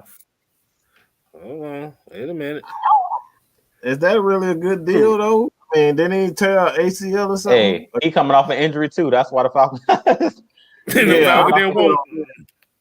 Yeah, man. I think I like Bud Dupree game, but what did he get? Like, what was his contract? If he got the bag, hey, he coming off an injury. He coming off an injury as well. And the Steelers are known for re-signing their guys, but they came right out and said they won't even try to re-sign Bud Dupree. I don't know if it was because they cap situation or it was more about him coming off an injury, but they was a little apprehensive about getting him in that new deal. Oh look, I don't really see. I don't see nothing on the Bud Dupree yet. Okay. Adam Schefter just put out Matt Feeler. I don't know who the hell that is. I know he got 3 years, $21 million. That's the only thing I know. Oh Lord, I don't even know who that is. Some offensive lineman. He sound like a backup. Yeah, that's what it sounds like to me too. I'm saying Carl Lawson to the Jets. I don't know how realistic that is. And Yannick to the Raiders. I know that's true because I seen that earlier. Yannick Ngakoue off the Ravens to the Las Vegas Raiders. A lot of people saying Carl Lawson to the Jets. I just seen that. We just looking just to be on the safe side. Ain't nothing popped up yet, so guess I'm on the wrong site.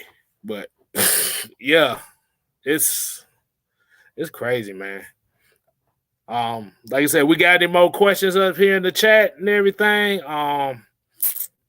Like I said, we ain't got no more questions, man. We can kind of wind it down a bit. I got a question for the panel though, because I had a serious conversation with my younger brother today, so I definitely want to run this past y'all. Don't mind Kstylz. If you got something else in the chat, then I'll let them go with it. No, I don't really see nothing. I just see everybody saying 3 years, $45 million for Carl Lawson. Oh, to the Jets. Yeah, I see that. I mean, that's almost exactly what we got for Dante Fowler. It's like that's what I mean, man. It's like we got to stop. Like, for one, free agency has just become one of those, like, it's not where it was in the 80s and 90s where you get a quality player for a certain amount of money. It's like Dion, the San Francisco 49ers got Dion for like a really good deal at the time. Because like outside of that, it's like free agency is just not a place where I want to live. To be honest, I'm not spending money on Bud Dupree, and I'm not saying he's a bad player, but Drew always say this: there's a reason why these guys let these guys walk. They're not just letting a quality player go free. Like he's either too dependent on another player or too dependent on another scheme or he just injured. It's one of the three.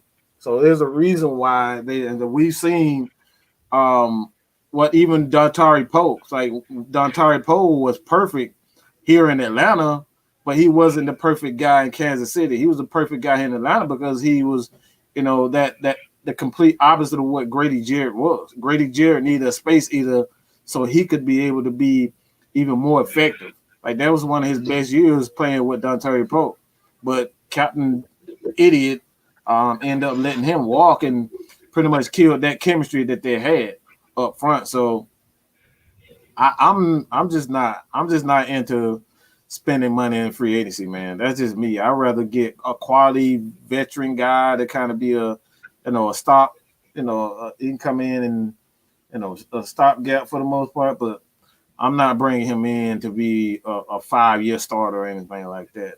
If that's what you're looking for, you're not getting that out of free agency.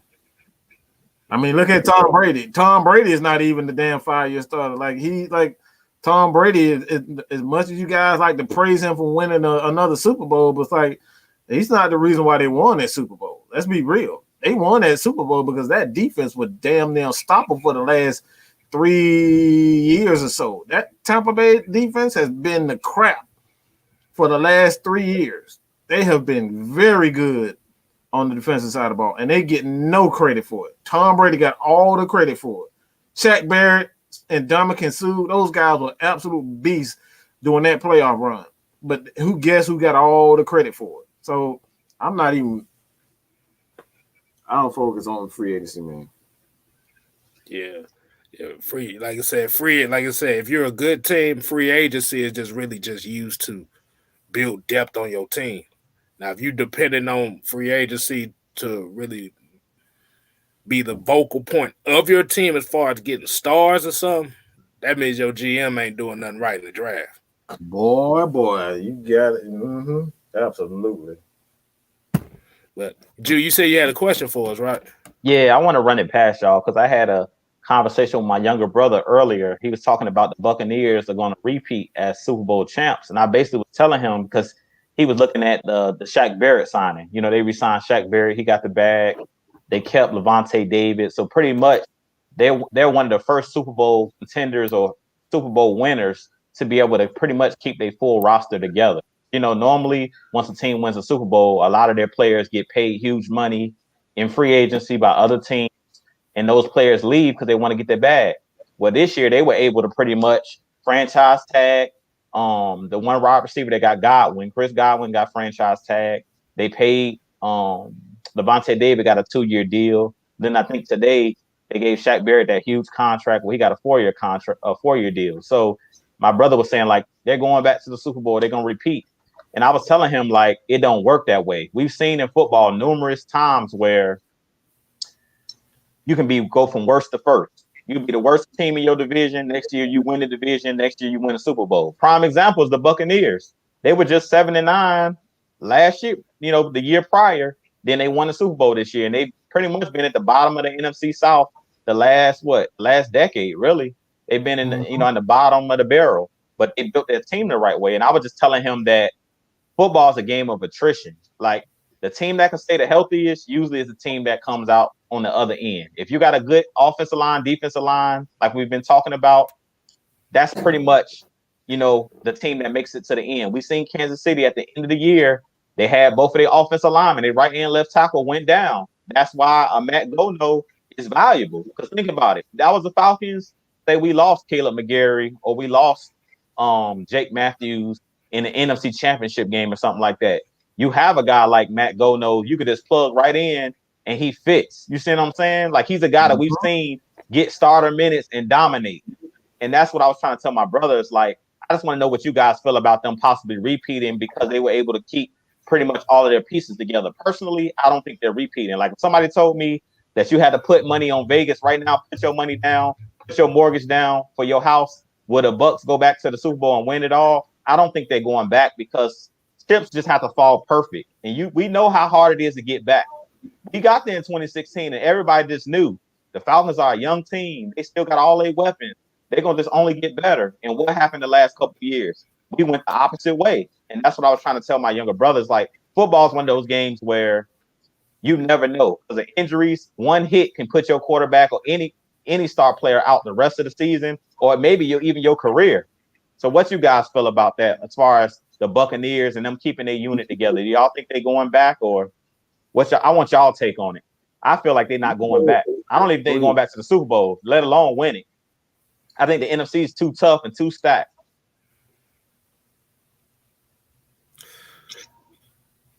Go ahead, Mike. I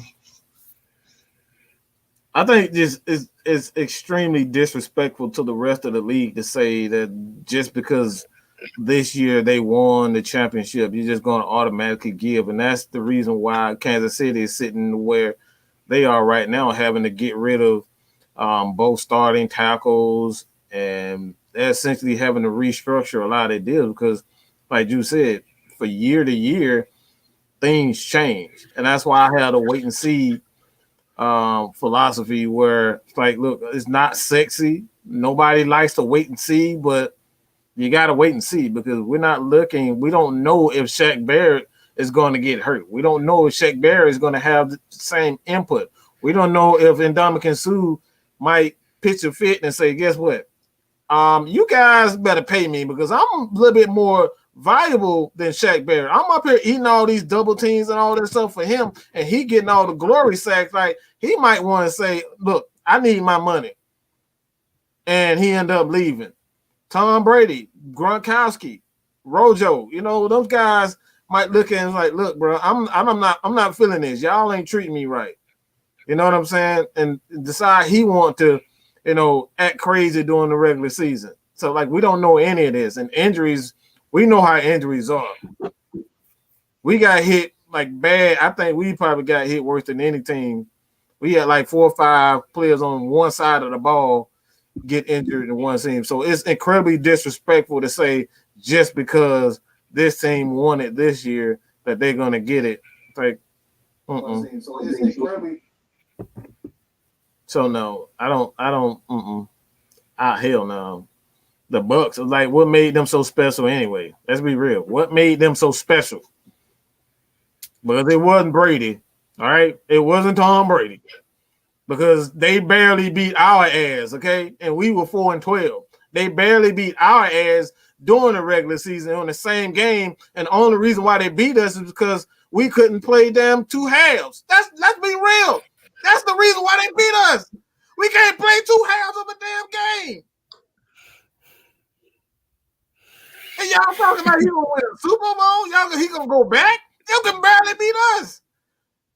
It was 28-38 in the second half of the game.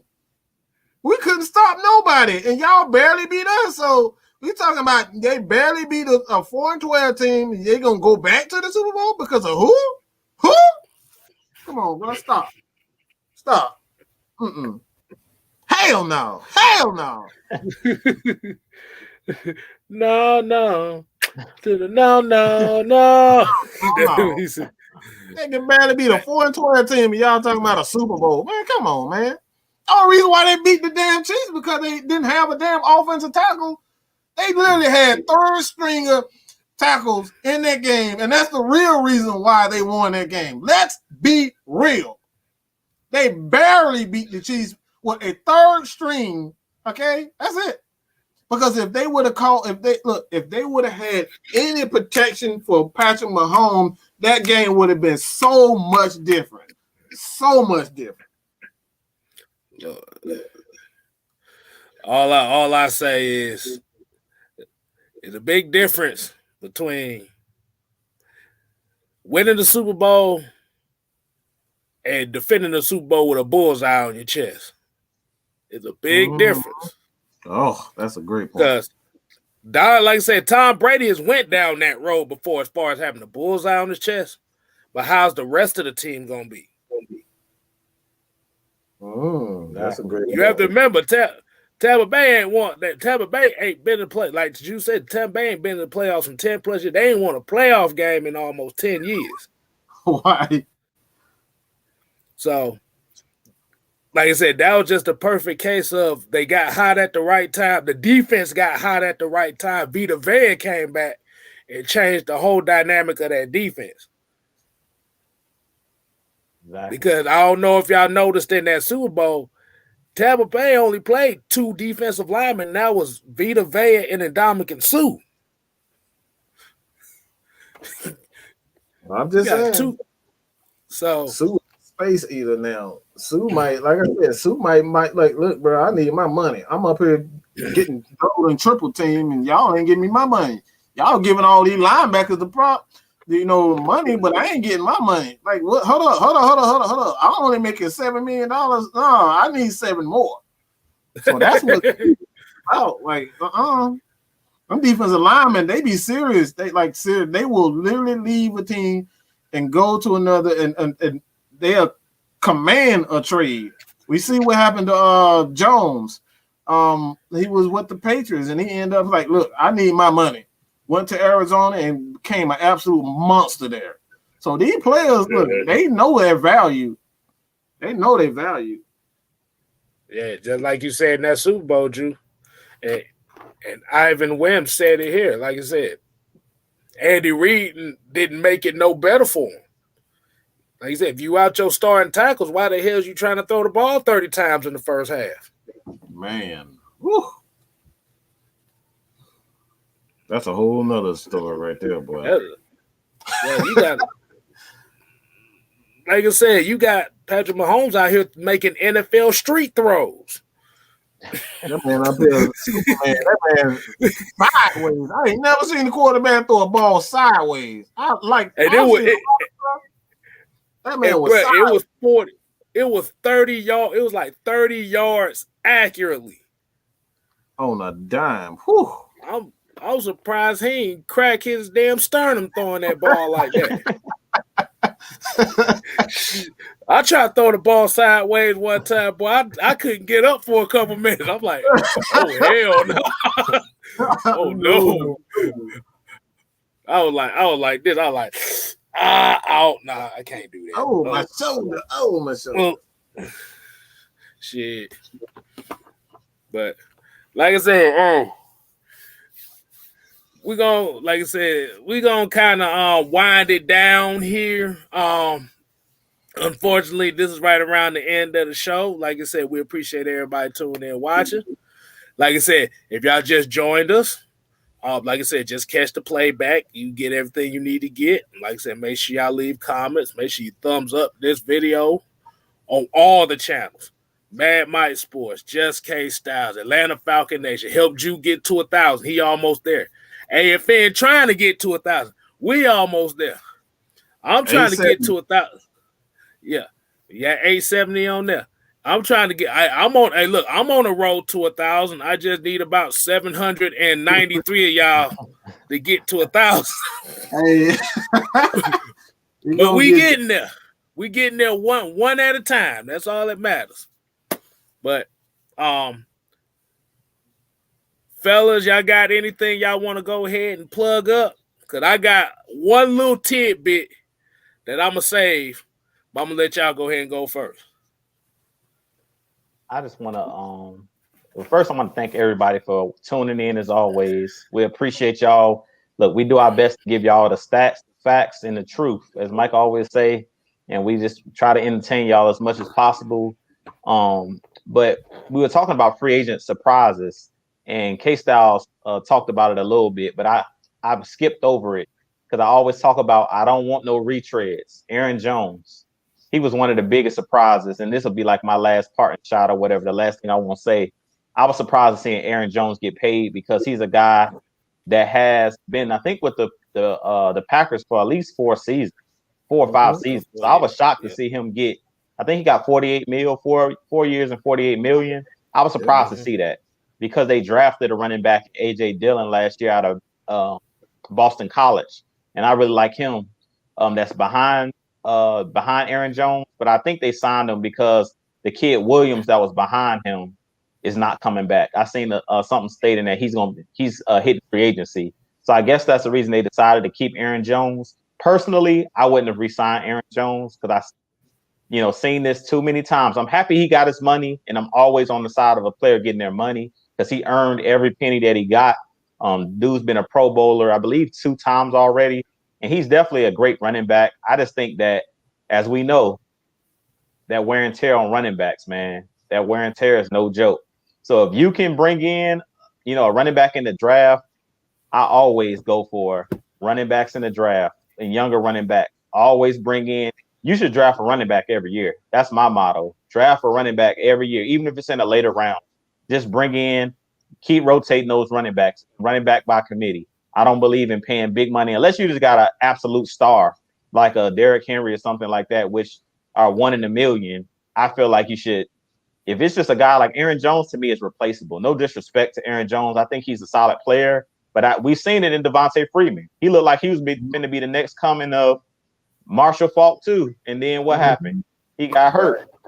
Same thing with Saquon Barkley. Same thing with Christian McCaffrey. Same thing with Zeke Elliott. All these running backs, they got these big deals. They end up getting hurt. So, shout out to Aaron Jones for getting his money. Like I said, I'm always on the side with the players. I'm never gonna be on the side with the billionaires, and they're trying to pay these millionaires. I say get every penny you can get. But he was a surprise Kstylz that I didn't get to hit on, that I kind of skipped over and I kind of forgot about, because I didn't think he was going to get paid by Green Bay. I didn't see them re-signing him to a big contract, but shout outs to Aaron Jones. And that's pretty much all I had to say. You guys definitely go over to my channel, Drew Talk Sports. Help your boy get to 1,000 AFN. We on our way to 1,000 as well. Hit that subscribe button there as well. And this week, I'm going to have some more videos coming for you guys. Hopefully, we'll have some news, or maybe some mid-tier. Look, Falcons Nation, don't get your hopes, up too high. I don't expect no big splashes coming this week. I expect the lower tier guys. Like, we might hear the Falcons re-signed a guy like Darquez Denard. That could be a guy y'all might hear. I'm just giving you guys a heads up. He could be a guy that Falcons bring back because he played a solid role at the nickel role, and he can play outside. So that's a guy that's the kind of signing I'm expecting later on this week. I don't expect no huge deals coming out like the Bud Duprees and all these huge names that's out there. Falcons not signing none of those guys. We don't have the money. So we might as well stop asking those questions. It's going to be them lower tier guys, which really those blue guys are how you fill out your roster. As Mike said, you don't win with building your team for free agency. We build through the draft. That's the way you build your franchise, through the draft and through development. We've seen Brian Hill. We've seen Ricardo Allen. We've seen these guys we've actually brought up through the practice squad, the Christian Blakes and the guys like that, the Zacchaeuses. That's how you build your roster. You build it from within. You don't build it from bringing, these, as we call them, mercenaries, bringing in, trying to build your team with mercenaries off other teams. You're not going to win that way. We've seen that with the Eagles when they tried to build the dream team. It didn't work out. So that's pretty much all I had. I really appreciate Kstylz for letting me kick it with him on Mondays as always. Getting the heavy hitters back together is always a good time. But with that being said, I'm gonna kick it over to Mike. I could go a number of ways with this, but I'm gonna kick it a little something like this. Quarterback.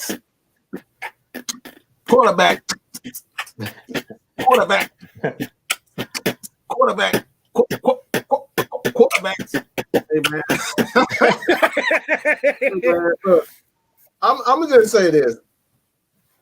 We got to get out of this dream state where you think quarterbacks are just going to get us, like it's the answer to all our problems. Just because he can run fast, because he can throw like this. This man is the best quarterback. Like we're talking about statistically, probably one of the greatest quarterbacks of all time. Just where he is right now, and I'm talking about Patrick Mahomes. Like nobody has started their career like him. Maybe Dan Marino, but that's about it. That's it. he only scored 9 points in the game. Okay, just let me repeat that. Patrick Mahomes and the Kansas City Chiefs scored 9 points. 9 points, okay? They scored 9 points. So 0 touchdowns. 0. You know, 0 freaking touchdowns.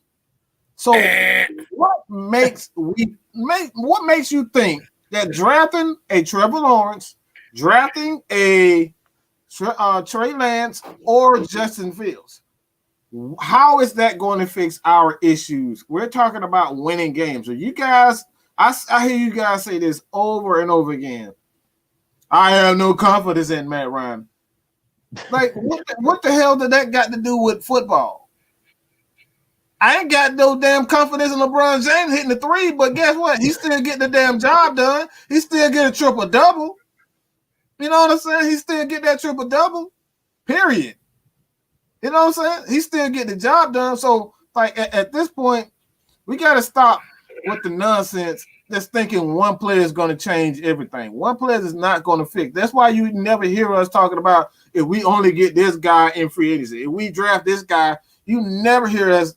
You never hear the Atlanta Falcons Nation panel talk about one specific player is going to change everything for us. Because guess what? That's not what we're about. It's about the truth, the facts, and the stats. And stats say that one player, even if he throws for 5,000 yards 5 years in a row, the guy who just retired in New Orleans, who's that guy? He threw like 5,000 yards. Like who?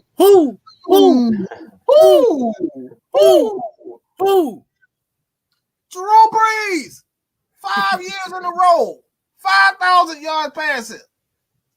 Okay, they only got one Super Bowl to. That's it. And even that Super Bowl, everybody say that was rigged. So it's like, come on, like one player will never win a championship. One player will never win a championship. You have to have balance. And I say this even with the Golden State Warriors right now. The Golden State Warriors, everybody was so in awe about their offenses. Oh, they're hitting all these threes. But no one gives Draymond Green the credit that he deserves, being a defender. Been like, this dude is one of the best defenders in recent history. He can facilitate. He can do all of that. Got to have balance on both sides of the ball. So in order for the Falcons to be able to get the best out of a Matt Ryan, to get the best out of a Julio, get the best out of a Calvin Ridley, Chris Lindstrom, and Caleb McGarry, who I dropped the video on earlier today, in order to get the best out of them, you got to have a defense. You cannot win a game without a defense. Okay, we were one stop away from winning a championship. All they had to do was tackle little James White, and they couldn't even do that. But we sitting up here talking about, oh, if we draft a quarterback. Stop it. We make a damn tackle, we win the Super Bowl. That's it. We just talking to man one time, and we couldn't even do that. But we talking about Matt Ryan and Julio Jones. Let's be real, people. So let's start with the unrealistic expectation, thinking one player, one free agent, bringing in the J.J. Watt. Even if we sign a J.J. Watt, J.J. Watt is not going to change everything for us unless we come out with that mentality, what the Bucks did. And I was talking about this earlier. Everybody said that, you know, the Bucks, they got lucky. No, they didn't. They had a great defense. They brought in another running back to go with Rojo, and they had a quarterback that doesn't make mistakes. That was a thoughtful, that was a well thought out plan, because like even Bruce Arians, even at his point in his career, he changed his whole philosophy to fit a championship team. That's what you're supposed to do as a coach. Change your whole philosophy. This dude like to throw out. Look, Bruce Arians loves to throw the ball deep. That's all he wants to do is throw the ball deep. And he changed his whole philosophy to fit Tom Brady into it. And they won the championship. That's how we have to do. Get out of our own unrealistic expectations for what a quarterback and what's exciting. I don't give a damn about what's exciting. I want to win. So that's mine. That's mine, man. Maybe I gotta cut this motherfucker up like again. Maybe I'll cut this up at the end of it to kind of let you guys see it again. But you guys gotta hear this. Stop with the unrealistic expectations. All right. Was that kind of like a mini rant in a way, or was that a mini rant? Mini rant. That sounds about right. Hey, and to prove the Mike's point, I actually found a picture. I found a picture. Uh-oh. To remind y'all where the Super Bowl got changed at. Mike, you know where I'm about to go with this. Do y'all want to be reminded of this shit? Now tell me what this Matt Ryan's fault here.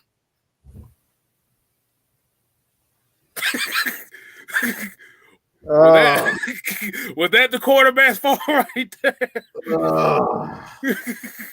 You got 3 people around this man, and nobody could touch the damn ball. Like nobody. You know what that looks like? That looks like the Dallas game right there. Right there. That looks like the Dallas game from this year. Exactly. Last season. 3 guys around and can nobody even put a damn finger on the damn ball. 3 people. Come on, bro. The dude caught it with his pinkies.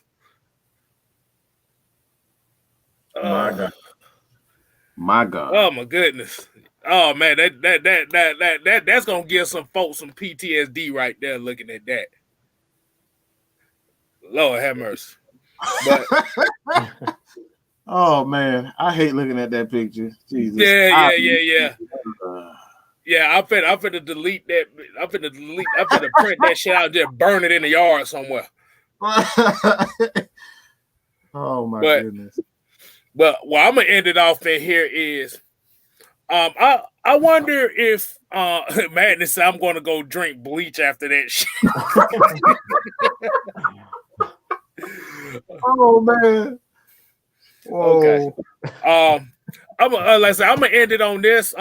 This is not gonna be football related, but I kind of found this story interesting and fucking hilarious at the same time. Are y'all familiar with a guy named Matt Rowan? I am. Oh Lord.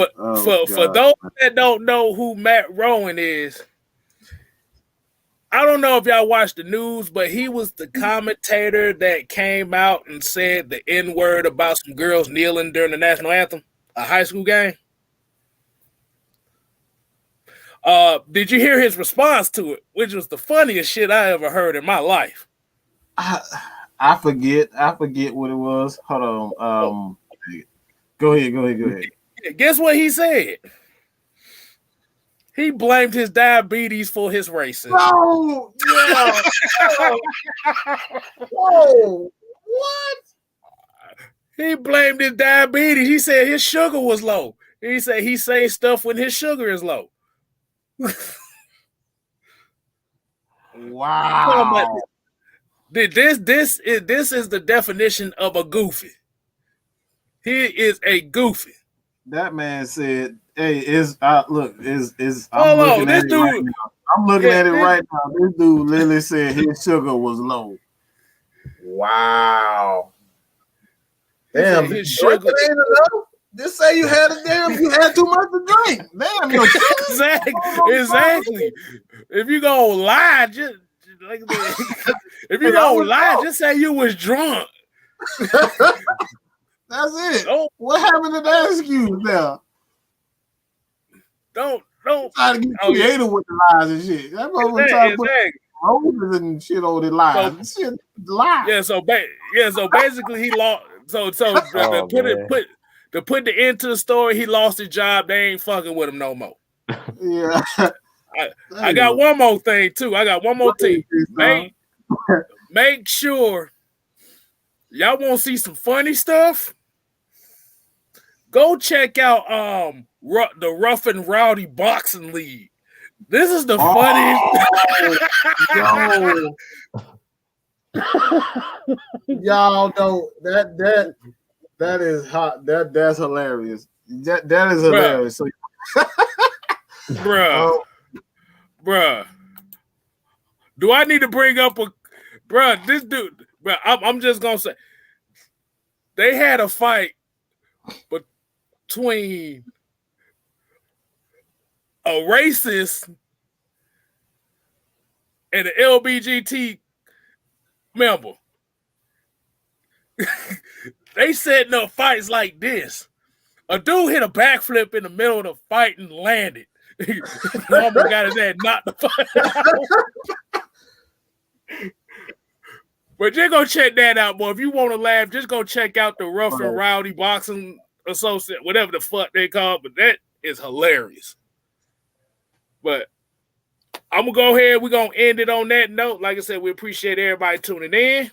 Like I said, you make sure you follow Just Jew Talk Sports. Mm-hmm. Make sure you follow Mad Mike Sports and the Mad Mike Network. Atlanta Nation said, bruh, are you serious?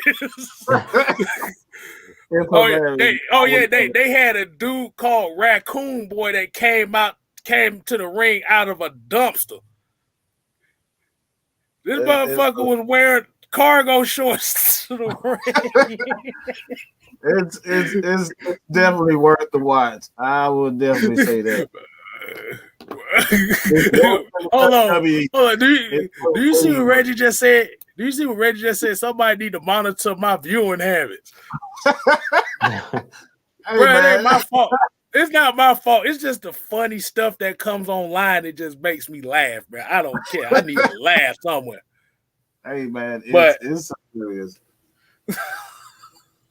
Oh, my goodness. I said, oh, my God. But, yeah, like I said, you make sure you follow those handles. Make sure you follow Miss Maggie T, Lush Exchange. You know, they going to have their show on Wednesday. You don't want to miss that because you don't know what's going on. If your ass is 18 and your ass is under 18, you watch with parental supervision. Or don't watch it at all. Mm-hmm. But hey, just watch your kids around me. I'll just look. If y'all got kids and y'all don't want to hear bad words, just please, parental advisory is definitely cool. Do not leave your kids alone on this channel, especially when I'm talking. So I'll leave it like this. I'm getting better. I'm getting there. But yeah, like I said, until the next episode of Just Kicking It with Kstylz. You don't have to go home, but you gotta get the hell out of here. Get your stepping. Deuces.